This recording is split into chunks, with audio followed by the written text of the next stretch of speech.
Ladies and gentlemen, fourth and trollers, welcome back. That's right, we're back.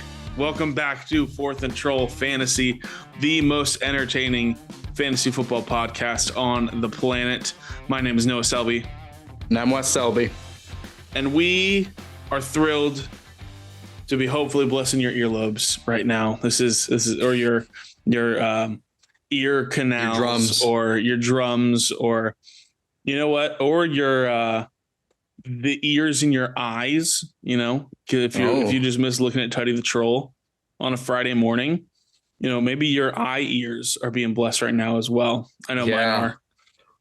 Right. Good thing. Yeah, it's a good thing. It's a good thing. We are happy to be back here on Fourth and Troll Fantasy after a little break. We took a little break for the holidays, and we are back better than ever.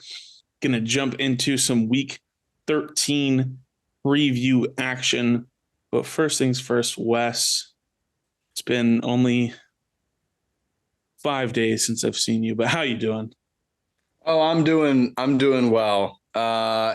It was a little funny, actually, not doing anything after Thanksgiving night when, not recording for the Tuesdays and Friday shows in our break for the holidays. Kind of found myself confused with what to do with my night, and also realizing that I didn't have to take all of the obsessive manic notes that we do to try to bring the best fantasy insight possible for the break. So it was interesting. I'm very happy to be back. Boring game last night, I'll say that, but I'm happy to talk about it. I'm excited to dive into the rest of the week. And I had a great Thanksgiving with you, Noah. How are you? Yeah, man, I echo everything that you are saying. It's December, so I'm sick, and that's fun. Right. But yeah, that's when you're supposed to get sick. That's when that happens. As I can prove to you guys right now with that. Excuse me. Yeah. There you go. He's faking it. He better guys, soon. Come on. Yeah. I'll make sure I throw some coughs in there for you throughout the episode just to keep you on your toes. Thanks. But I'm doing really well. I echo everything you said, Wes. It was very strange to just kind of be sitting there and obviously still thinking about football, but just watching Dalton Schultz score 2 touchdowns and lead me to a Week 12 victory in fantasy was a beautiful thing. Yeah. I had a great Thanksgiving with you too. It was a lot of fun. Great times with family. A lot of special memories that were made. Definitely had a fun time. Got to see one of my uncles shirtless. It's fun. Oh yeah. Yep. Yeah. Let's not explain it. Well, yeah, no, we'll just leave it at that. Yeah, it was a good time. Anyways, we got a great show for you guys today. We are going to recap Thursday Night Football between Bills and Patriots, talk about some exciting stuff that's going to happen in Week 13. We're excited about Week 13 here at Fourth and Troll Fantasy. And obviously going to hit you with some studs and some duds. First things first, Wes, as always, let's go into the news for Week 13. What do we need to know and keep on our brains as we are setting our lineups for the final times before Week 13? Oh, we've got a few things to go over.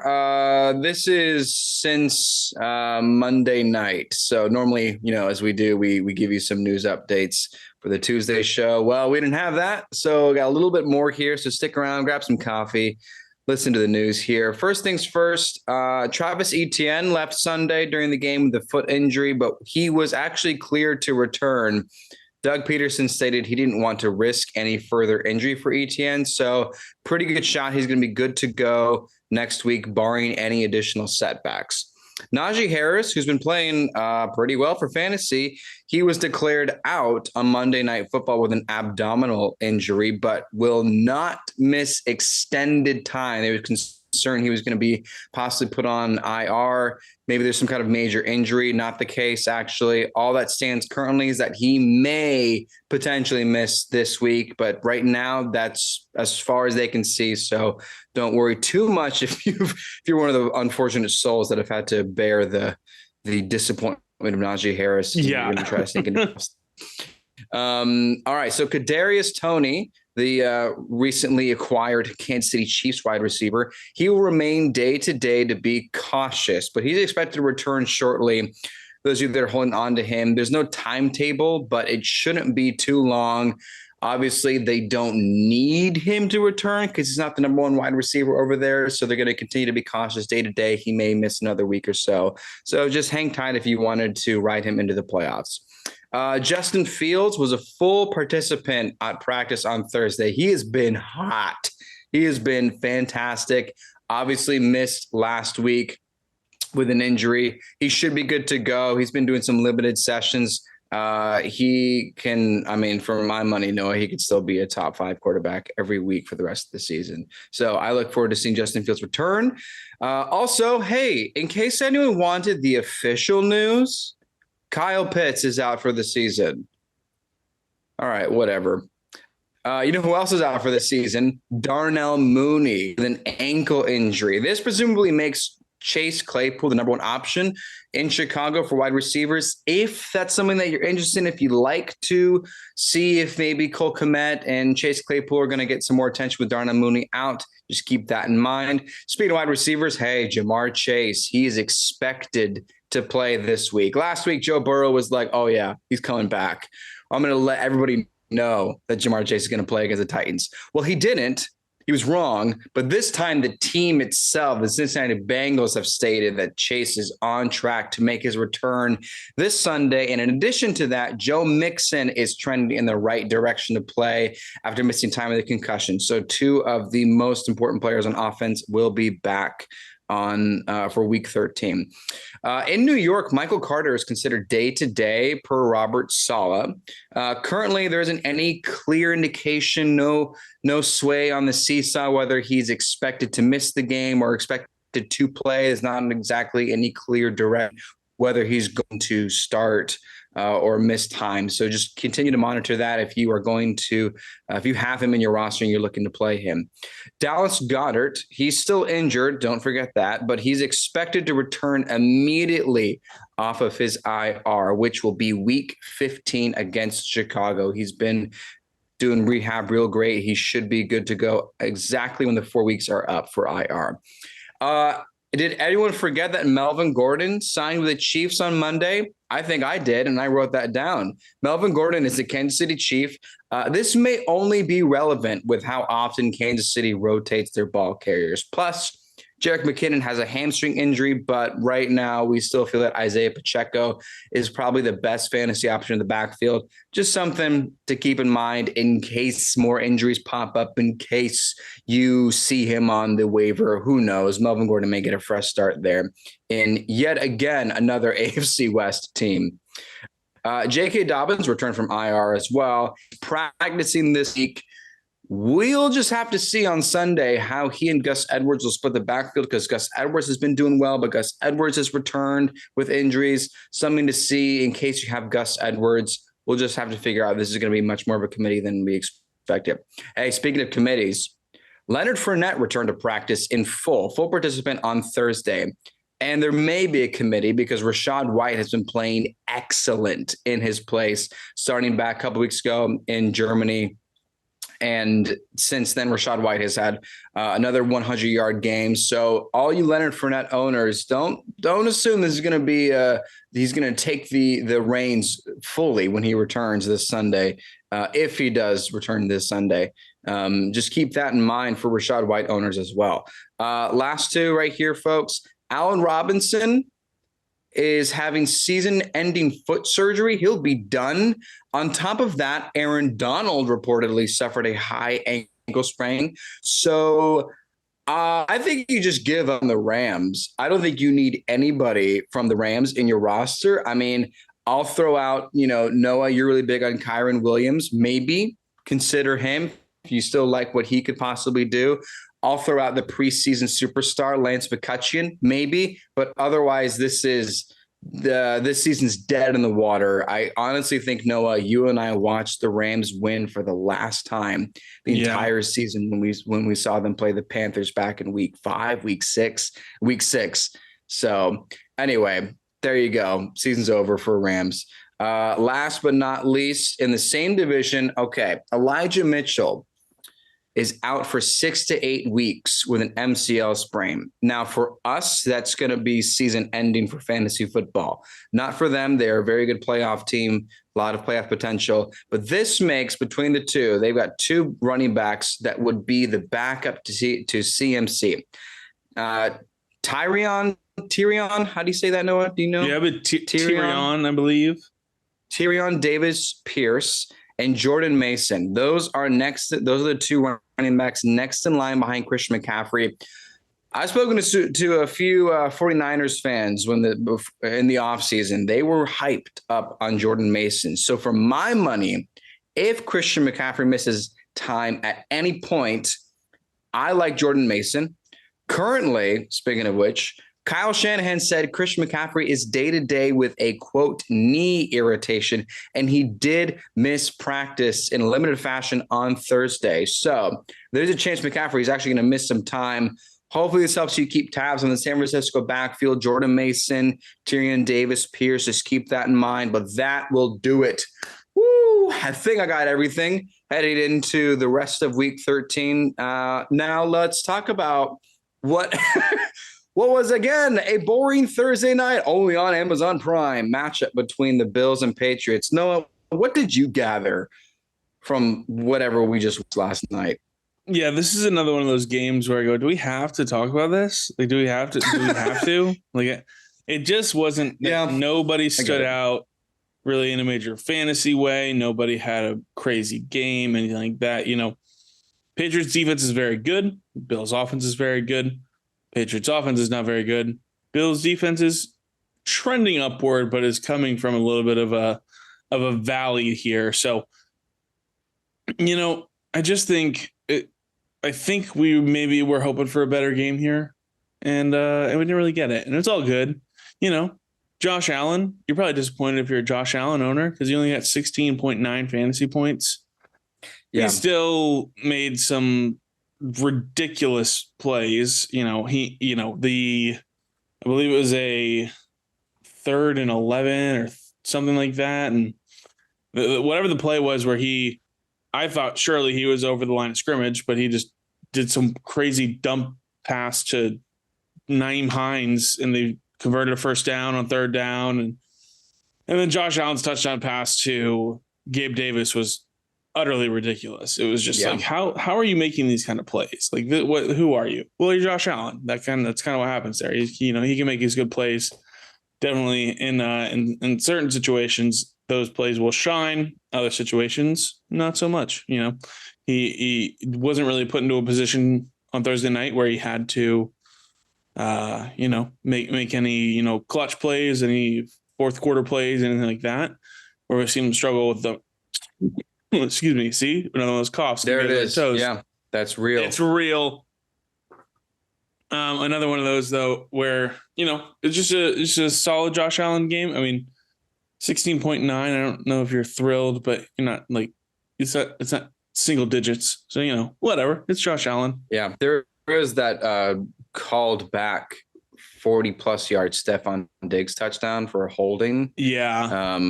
So that would have had Stephon Diggs have over 30 points because he finished with 22.2.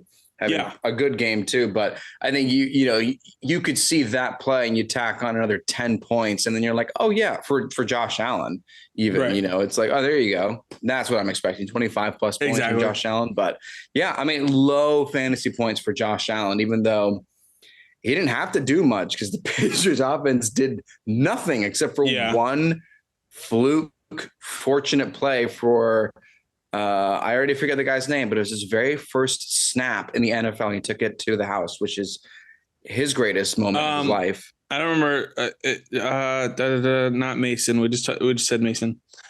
Jordan Thomas, maybe, I think it was. Who, it's funny, is the guy who returned the punt against the Jets for the touchdown, and he usually plays corner. And Bill Belichick was like, that's right. You're fast and explosive. Here's a screen. Boom, you're gone. Like, it was it. Like, it was like, all right, well, the best offensive play for the Patriots. A lot of people were looking forward to seeing Mac Jones and seeing what he would do. after Thanksgiving. He had his career game on Thanksgiving, and their loss to the Vikings. But yeah, didn't really carry over. 195 yards and touchdown. 12.5 fantasy points for Mac Jones. A little bit of quarterbacks there for you. You mentioned Stephon Diggs. Another solid game to Stephon Diggs, just doing things that we know he can do.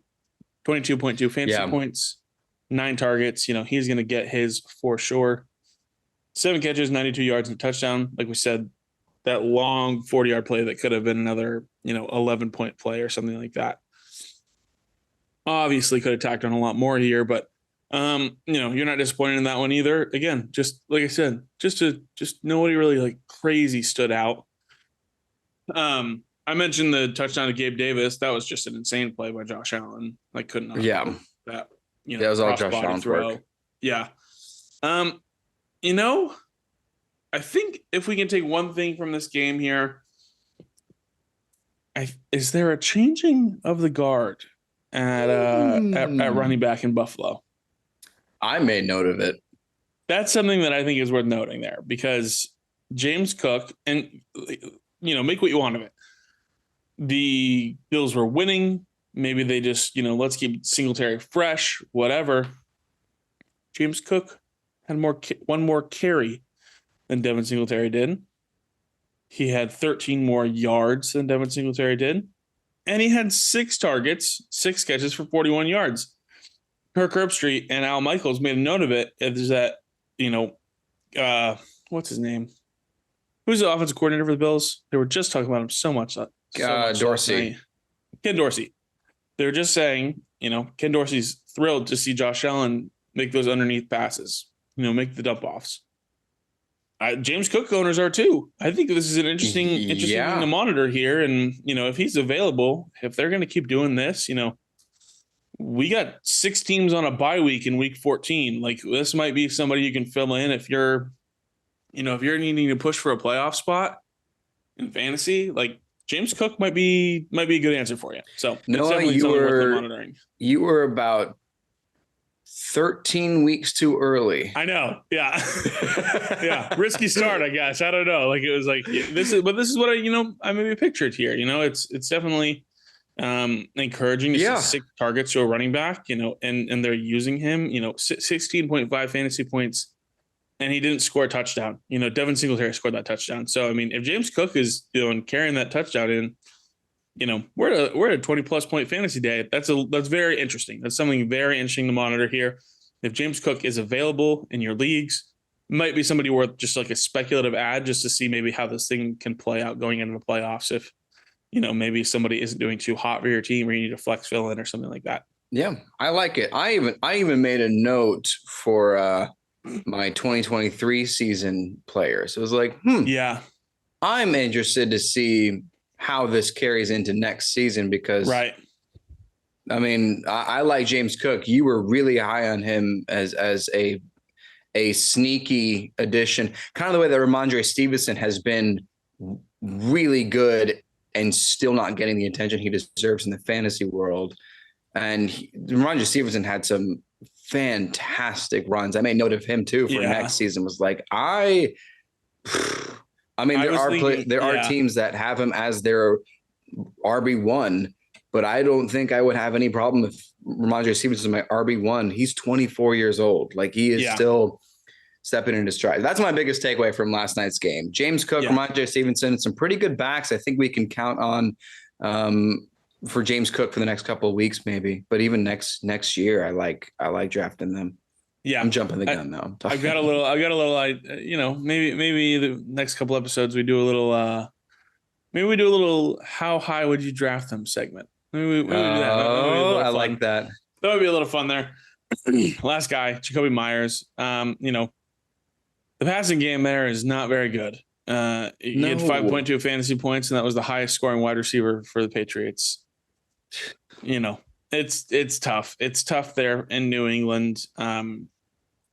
Just some plays. I don't know if it was the pressure of prime time for Mac Jones. Obviously, last week, the pressure of prime time was not an issue. Just some of those throws did not. Yeah, I don't know. I don't know if people are feeling great, or if we've got maybe a Zach Wilson situation on our hands here, where maybe there's going to be maybe they go back to Bailey Zappi for a little bit this season to see, we need to win some games if we want to be in the playoffs. Maybe they roll Zappi for a little bit. I'm not sure. Mac Jones didn't look either. hot. So. And it's just even outside of fantasies, the decision making isn't beneficial. Like, sure, he's getting some completions, but there were several times where he was on third down, throwing the football short of the sticks. Yeah. It's not like they were dropping passes. There's one play where it was like they were going to need a touchdown, and it was a third down. And it almost looked like the play design was like meant to like be like an underneath route to Jacoby Myers. Yeah. Yeah. And like for the two receivers on the left side of the field to like just start blocking for that as soon as he caught it. But I was like, it was 3rd and 9. Like what are you doing throwing a 2-yard in route to try and like gain 7? Like, I don't know. A lot of screen routes. Matt Patricia is calling the offense. So it's like, this is not an offensive coordinator. That was a big thing for me coming into the season is that we talked about who do I want the least players from, and I said the Patriots. It's like we don't know what this is going to look like. Obviously, now Ramondre Stevenson is a fantasy gem, but yeah, I think over the next few seasons, he's probably going to be the only one that is worth drafting. So, yeah, he's a Saquon Barkley kind of player. It's like that's the one guy you want from that team, and is really worth getting. But yeah. It doesn't open up players for the rest of that offense. So yeah. Anyway, disappointing for Patriots all around. I'm done talking about this game. Nothing else. Yeah, happened. Me too. I'm done. Let's move on from Amazon Prime. Yeah, we don't need any more Amazon Video Thursday night disappointment in our lives. Let's jump in here, Wes. We got some great games coming up in Week 13. Playoffs are just around the corner. Yeah, we do, baby. Playoffs are just around the corner. It's for fantasy at least, and there's going to be some big games here. So with some storylines to follow. So let's just jump into the first one that I'm excited about this week. Hot quarterback off the press. Oof. Mike White. Oh man, no magic. Mike White lightning. Yeah, Jets versus Vikings this week is going to be a fun game that I'm going to watch. One, to monitor Mike White, to see what's going on here with Zach Wilson's replacement, because while he did come out and light it up last week, it was also the Bears, and the Bears are not very good on defense. So maybe it was a one-time thing. Maybe he comes out and he does the same thing against the Vikings, and we're going, oh, okay, so who's getting Zach Wilson in the offseason? Where are we going here? Where are we going with this? Maybe. Maybe. But potentially even more exciting is going to be watching this Vikings offense versus this Jets defense. This is a crazy high-powered offense and a crazy high-powered defense going to be going at it here. And I don't know which one I'm more excited about or who I think comes out on top here, but I'm excited to watch Sauce Gardner on Justin Jefferson. I don't know. What do you think? Okay. So, I mean, Justin Jefferson, in my opinion, is going to come out on top. He's going to have a better game because Justin Jefferson has been doing this longer, has been playing great. But you can also point to how Sauce Gardner has held his own against Stephon Diggs. And it's not like Sauce Gardner's making rookie mistakes. He is absolutely the defensive rookie of the year, no question. I am also interested to see with this game for how the Jets offense will perform, just as you said, with the Bears, where it's like, okay, the Bears defense did nothing. The Bears offense also did nothing. So Mike White was just slinging it around in the rain, doing what he needed to do, and they won, they had 30 points. Well, now when you have a defense that can do pretty well with the Vikings, sometimes they can make some big plays. But when you have an offense that is scoring, can the Jets offense keep up?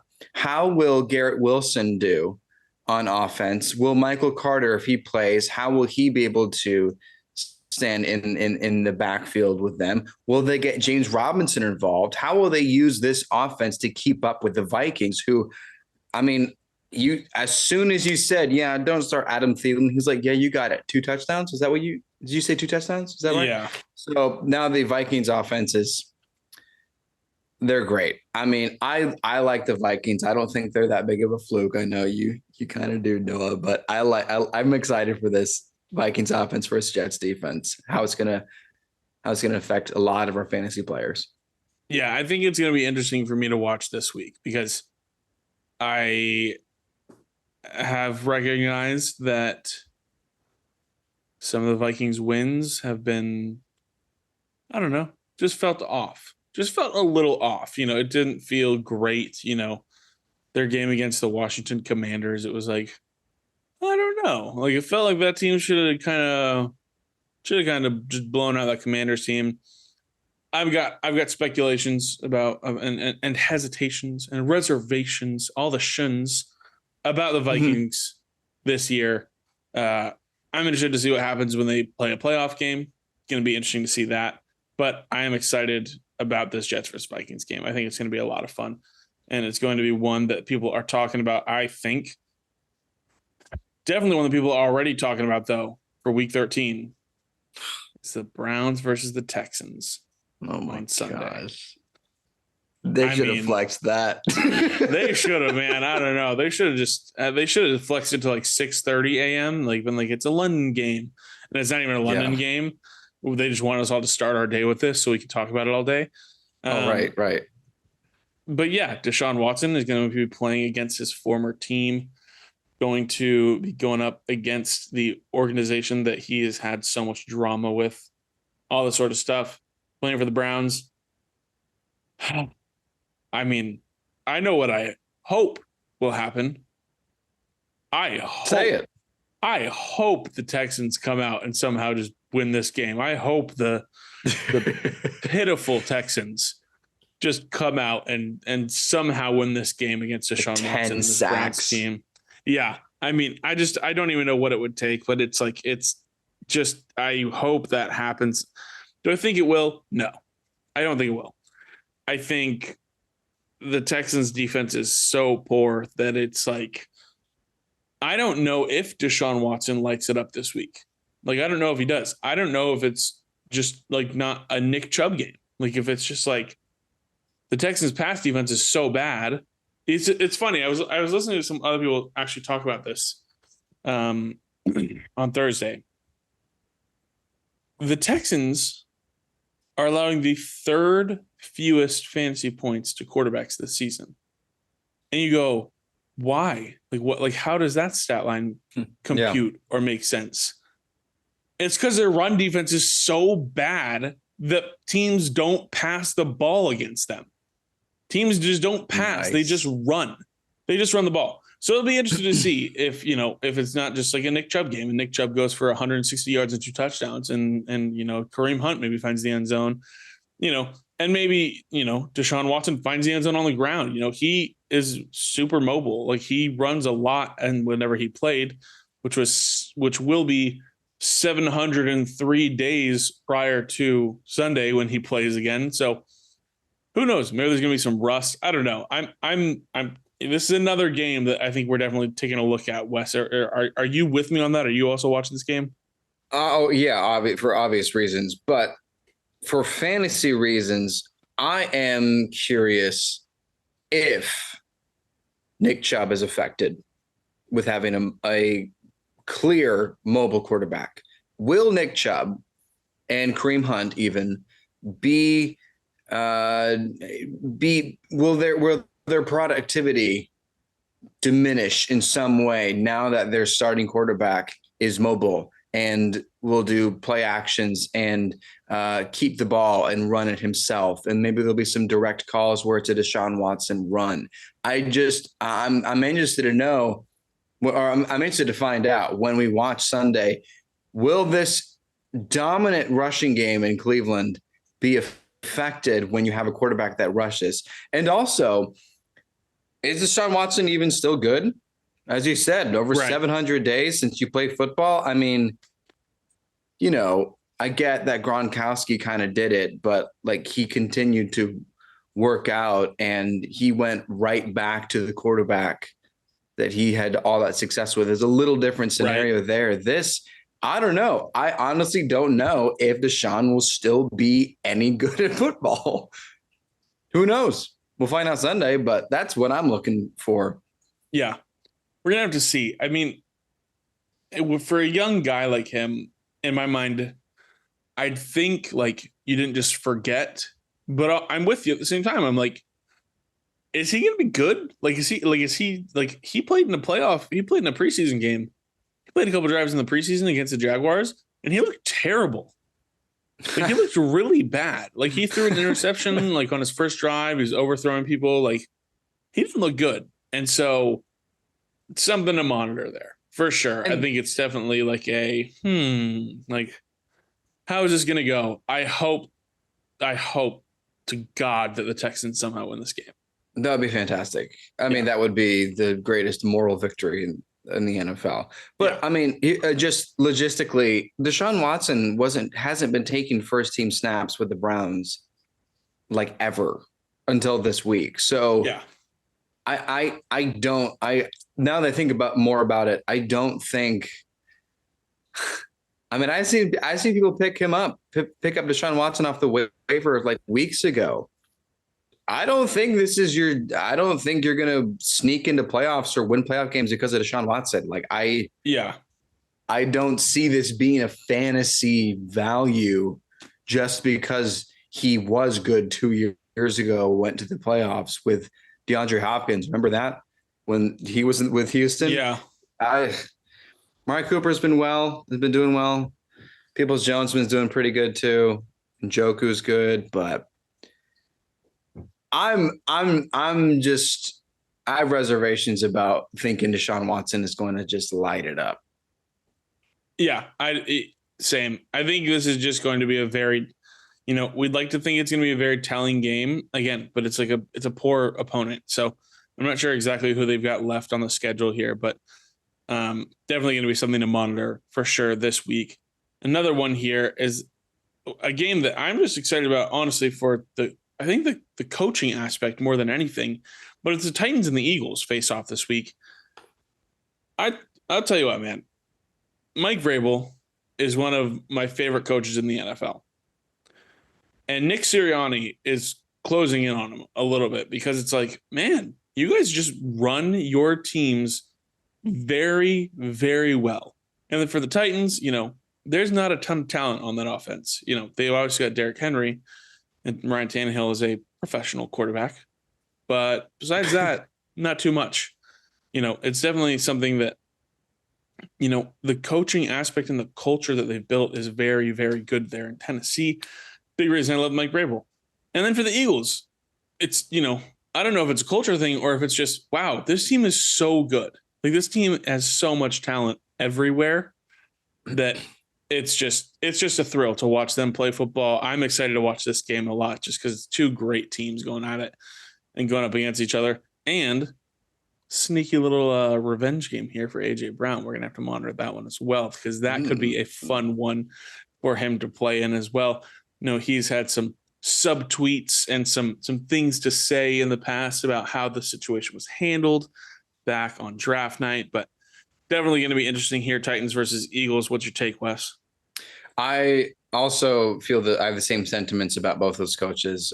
They are culture builders for sure. And I think AJ Brown has a very good chance to have another kind of 3 touchdowns, gets called for taunting because he's dominating kind of game. But I also don't want to forget that the Titans almost went into overtime against the Chiefs with such a low scoring affair with Malik Willis. What the Titans can do on defense. I mean, we watched them hold their own against some really bold play calls against Green Bay a couple of weeks ago with 4th down plays. This Titans defense is really good. I would not be surprised if I give AJ Brown this asterisk, but I would not be surprised if every one of those Eagles players does not surpass 20 points in fantasy. Yeah. I mean, I know 20 points is a lot, but I mean, not even Jalen Hurts I don't see this being a high scoring affair because this Titans defense is really good and they will not get enough credit, even if they shut down the Eagles like 10 points. So that's what I'm very interested in, is how this Titans defense will stand against one of the most dynamic offenses in the NFL. I agree. Yeah, I'm super excited for that game. Another one, Wes, just got a couple more here. Obviously, one that you and I are very excited about is going to be the Dolphins traveling out to the Bay and taking on the San Francisco 49ers. Listen, there's already been some fireworks going here with this matchup. And, it's a revenge game for a handful of people. It's Mike McDaniel going back to his old team, taking on big brother Kyle Shanahan. Kyle Shanahan tends to have the number of his former coaches when it comes to outcoaching them and winning games. Did it with McVay a lot. Obviously, McVay won when it counted, but yeah, I'm excited, man. Mike McDaniel getting a revenge game, Raheem Mostert getting a revenge game, Jeff Wilson Jr. getting a revenge game. Like, it's going to be a lot of fun to watch this game. Two very bright-minded coaches, two very creative coaches taking on each other, and it's going to be a lot of fun to watch just these two offenses go at it and see how the defense is fair. And I'm excited. It's going to be so much fun. I'm thrilled for this game. This is going to be. I mean, I think you and I both agree that the 49ers have a better defense than the Dolphins. Yeah, but I mean, would you agree that the Dolphins have a better offense than the 49ers? I know that's debatable. It's close, but it's close. Obviously, if McCaffrey doesn't play, then yes, the Dolphins for sure have a better offense. But these are two of the best, if not the two best offenses in the NFL. And I am very, very curious to see if Shanahan knows McDaniel better than McDaniel knows the 49ers. Yeah. I'm very curious to see who has the upper hand on this, because maybe Debo does nothing, or maybe George Kittle does everything, or maybe Tyreek Hill gets shut down, or maybe it's a rushing game the entire 4 quarters. It's still going to be, I think, over 25 points for both teams. Yeah, but this is a good game, and I mean, it's not outlandish to say that this is a Super Bowl scenario with the way these two teams are playing. So this is a very, very important playoff matchup to know where do these two teams stand. And I mean, I'm remembering too that Tyreek Hill, 3rd and 15 in the Super Bowl against the Niners. Do the Niners do they hate Tyreek Hill forever and they're just going to shut him down? Or can you stop him? Because I don't think anybody can. He's been unbelievable as well. Oh, yeah. This is a really good game. It's a really good game. I'm really excited. It is going to be a really, really good one to watch. Really, really excited for that one. And then one more here, Wes, just to go over it, because we saw these two teams go at it a couple times last year, one of them in the AFC Championship. But we got Chiefs and Bengals this week. And from what you were sharing in the news segment, it sounded like these teams are going to be high-powered with their guys back, ready to go. I don't know if I have much to say. I just think this is going to be a great game. I just think this is going to be awesome. I think it's going to be so much fun to watch these two, AFC Championship game, teams have a little rematch here and see who can get the revenge and who can maybe continue their winning and stuff like that. I'm excited. I'm excited for all of this. This will absolutely be a great game. I think the most confidence I have is that Patrick Mahomes will have a fantastic game, because I remember last season when they lost to the Bengals in the AFC Championship, what he said is the Bengals didn't make any halftime adjustments. The Chiefs just slowed down and the Bengals caught up. And I know he's remembering that. They're all remembering that. Him, Andy Reid, and Kelsey. I think that the Chiefs will just not stop scoring touchdowns. And that's my prediction. I think that Mahomes is going to try to score a touchdown as long as there's time on the clock in the entire game. But with Chase back and Joe Mixon, he's going to need to score touchdowns. This will be great. Hey, a lot of good games this week. We're getting into like so many prime NFL matchups. This is delectable, Noah. Yeah, I'm already excited for Tuesday's show, just to be able to break all these down. Going to be a lot of fun there. Just some great games this week in week 13. Definitely going to have a good time. Last thing here, Wes, we'll jump back into the more routine aspect of the show. Let's do some studs and duds. Yeah, you up for that? Yeah. I think it's high time we do this. It's been many moons since we've done studs and duds. So many moons. It's been a long time. Let's go for it. Wes, who is your stud for week 13? All right. I am jumping on this train. I still think Garrett Wilson has arrived and is going to play fantastic, and he's going to be a stud this week and probably the rest of the season. I'll tell you, it's one reason, and I think you know the reason, Noah, and if you're listening, you probably know the reason too. No more Zach Wilson. Yep. And I pulled up the difference with how Garrett Wilson plays without Zach Wilson compared to how he does with Zach Wilson. And it is not a small difference. It is not like, he averages 60 yards a game without Zach, and with Zach he has just 50 yards. No, there is a clear difference between the two. I'll tell you right now. Without Zach Wilson, Garrett Wilson averages 19.5 points per game, 10 targets, 77 yards per game, and all 4 of his touchdowns have been without Zach. Now, he had 2 in one game and 2 last week, but still, all 4, okay? 19.5 points, 10 targets, 77 yards per game. With Zach Wilson, he averages 8.3 points per game. Oh, my gosh.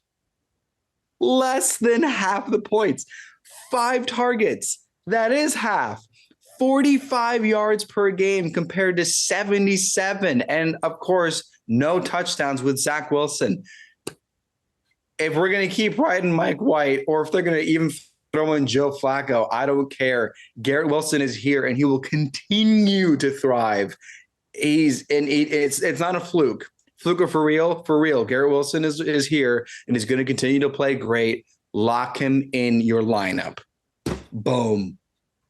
I love it. Any Zach Wilson slander, I love. It's and I love that's also I love true. numbers. I love numbers to back it up. I love it, Wes. I like Garrett Wilson. He stuck out to me ever since this past preseason when, they asked him what's the difference between, catching balls from Joe Flacco and catching balls from Zach Wilson, and he said, I think Joe throws a more receiver-friendly ball, and which I was like, oh my gosh, you just already hate your starting quarterback. Like, this is great. This is fantastic. I love it. Love Garrett Wilson. Yeah, I think he's a super talented guy. And I think, he is going to be a guy. We talk about guys for next year. He's going to be a guy definitely to monitor as we figure out what the, at least for the next season's quarterback situation for the Jets is. I'm excited about it. I'm excited about Garrett Wilson. I like it. Good stud for week 13. Thanks. I mean, just the numbers for anybody who wanted to read into it. I did read into it. It's solidified. Garrett Wilson without Zach Wilson is much better. Noah, who's your stud for this week? Yeah, I got another rookie wide receiver for you, and it's George Pickens. That's right.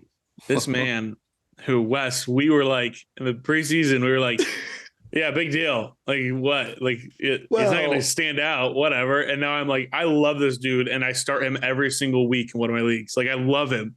He is slowly, and maybe like I don't know if people realize it, but just he's taken over as the top fantasy receiver in Pittsburgh. He's gone over 14 fantasy points in 5 of his last 8 games.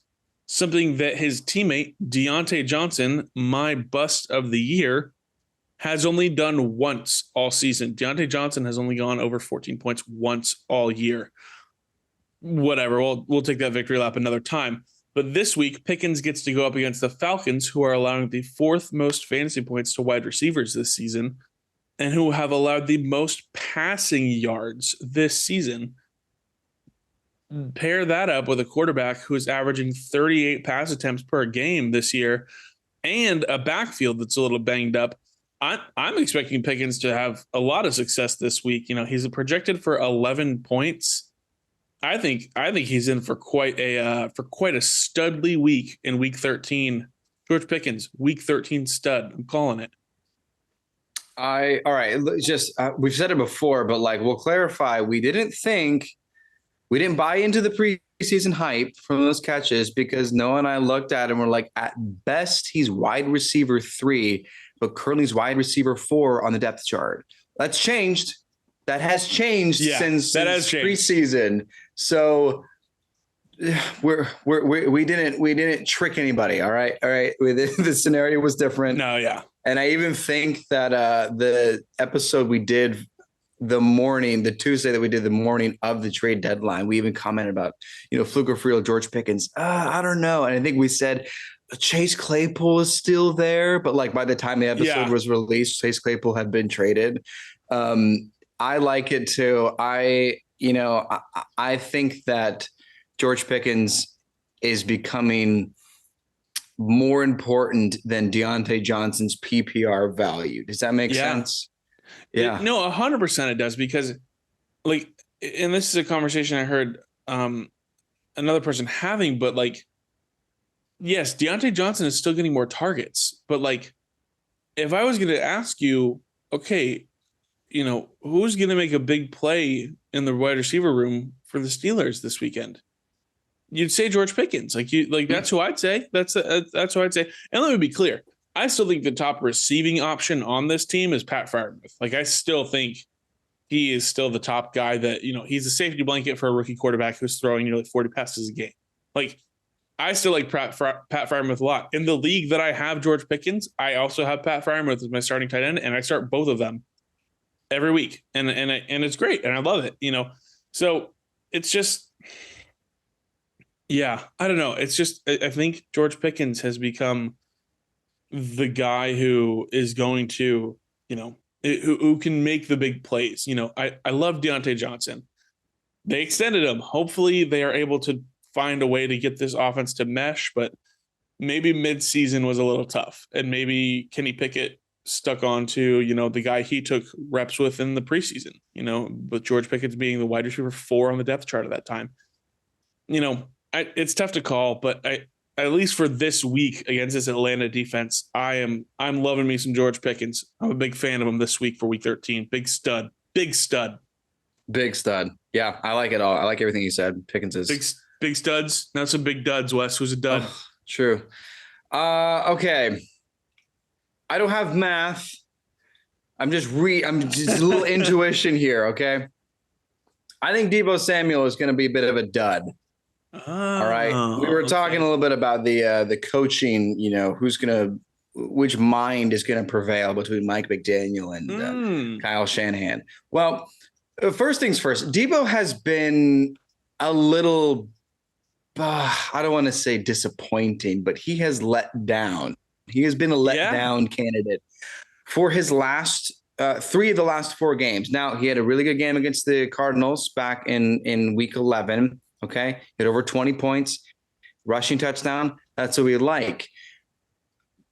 Last week, 7 points. The week before the Cardinals, 7 points. Okay. Bye week, missed the Rams game with an injury. Then the week before that at Kansas City, 9 points.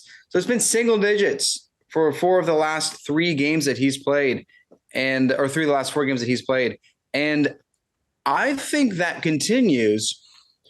Because I just have to admit, this is a guess, okay? I mean, you're going to start Deebo Samuel either way, okay? But I'm guessing that I think Mike McDaniel knows Deebo Samuel better than Kyle Shanahan. And if you're going to have the offensive guru that took that team to the NFC Championship last year and is going to strategize a defense, I'm going to assume that McDaniel knows Deebo is the biggest threat because of the utility that Deebo Samuel is. And I know that very likely true because you can look at how Tyreek Hill is utilized in reverse plays and in screen routes and in flat routes. It's not the same because Deebo Samuel is much taller and is much more mass and can play as a running back. But this is, I'm reading into this. This is a guess, but I do think that McDaniel is going to work and construct a defense designed to stop Deebo Samuel. For that reason, I like Ayuk. I like Brandon Ayuk because he's just a wide receiver. I like that. I think Kittle can do pretty well too. Even if McCaffrey is playing, I still think Deebo Samuel may fall short. And again, he has for a few games and has not been living up to this early second round talent that we drafted him for. So that's what I'm declaring here on Fourth and Troll. Deebo Samuel might be a dud because McDaniel knows a thing or two about Deebo Samuel. Yeah, I love it. As soon as you said, it's just a guess, I think my mind did go exactly to what you were saying, was that, this whole wide back playbook that exploded last year for Deebo Samuel. Yeah, who was like a key piece in implementing all of that? It was Mike McDaniel. And so as soon as you pointed that out, I was like, yeah, I like this. I think, we're gonna see what it looks like here and see what McDaniel draws up to help stop this 49ers attack. And I think stopping Deebo could be a big part of that. It's also entirely possible that the Dolphins defense that we talked about earlier is not that great. It could just open up, but this is all that I'm predicting is just as you said, this wide back role was designed with Mike McDaniel. So I have a hunch that McDaniel knows Deebo Samuel better than Kyle Shanahan. We'll see. We'll find out. It's one of our favorite matchups for the week. Noah, close us out here in this return to Fourth and Troll with your dud for week 13. Yeah, we unintentionally did this, but we had quad wide receiver studs and duds this week, Wes, because my dud is CeeDee Lamb, wide receiver for the Dallas Cowboys, going up against the Indianapolis Colts. The 16.1 point projection. Listen, CeeDee Lamb has been actually really good this season, even though it may not seem that way. He's been very consistent. He only has 2 games with single-digit fantasy points. And since Dak Prescott came back, he's actually averaging nearly 19 fantasy points per game. But I'm expecting a bit of a down week this week against the Colts defense, allowing the fewest fantasy points to wide receivers this season. Now, before you post them, I can already hear the comments saying, well, the Colts division is terrible. They have terrible wide receivers. Nobody throws. It's Derrick Henry. It's Dameon Pierce. Everybody's just running it anyways. Well, let me share something with you. Over the last 4 weeks, the Dallas Cowboys are running the football at the 10th highest rate in the league. Now, over that span, the Cowboys are 3-1 and are outscoring their opponents 141-69 over that period. Listen, Kellen Moore has found a rhythm for this offense. And while in the past, it's been a little more focused on, letting Dak be elite and letting him go out there and cook and stuff like that. This offense has no problem just running the ball. We saw Ezekiel Elliott be successful on Thanksgiving. Something we hadn't seen from him in a bit. They like just being able to run the football. And so in a game where I'm expecting the Cowboys to be up the entire time, I'm thinking the run game is going to dominate for a majority of that game. And I just think it's going to leave little opportunity for CeeDee Lamb this week. It may be a little bit of a loophole, but I think CeeDee Lamb is a week 13 dud because I think the Cowboys are just going to stick to this ground game. I like it because the Colts actually have a respectable defense. Remember, they beat the Chiefs. They're one of the 2 teams that beaten the Chiefs. And they had a 1-point game against the Eagles that was 16-17. The Colts have a pretty good defense, but also, dude, Tony Pollard and Ezekiel Elliott are doing really well. Just killing it. And unfortunately for Tony Pollard owners, Ezekiel Elliott is doing really well too. Like it's not lopsided, and that's something that we were saying. But I like this take that there is this expectation for Dak to put up 300 plus yards and 3 touchdowns every game, but he just isn't doing that. And that's okay. They're winning. They're really good at football. But I like the thinking. The Colts have a stronger defense than people realize, and the rushing attack is continuing to explode. Yeah, I will not be surprised if I see CeeDee Lamb has like 11 points on Sunday. Yeah. I'm expecting somewhere around there for him. Yeah. So glad we're in agreement here, Wes. Good one, Noah. Thanks, dude. I appreciate it. I appreciate that is going to be all the time we do have for this episode. Wherever you're listening, we'd appreciate it if you gave the episode 5 stars and write something funny in the review so we can give you a shout out next time. We're on social media everywhere at 4th and Troll and on Facebook at 4th and Troll Fantasy. Look for our mascot, Tidy the Troll, and make him smile by giving us a follow and joining us next time every Tuesday and Friday. I'm Noah Selby. I'm Wes Selby. And this has been 4th and Troll Fantasy.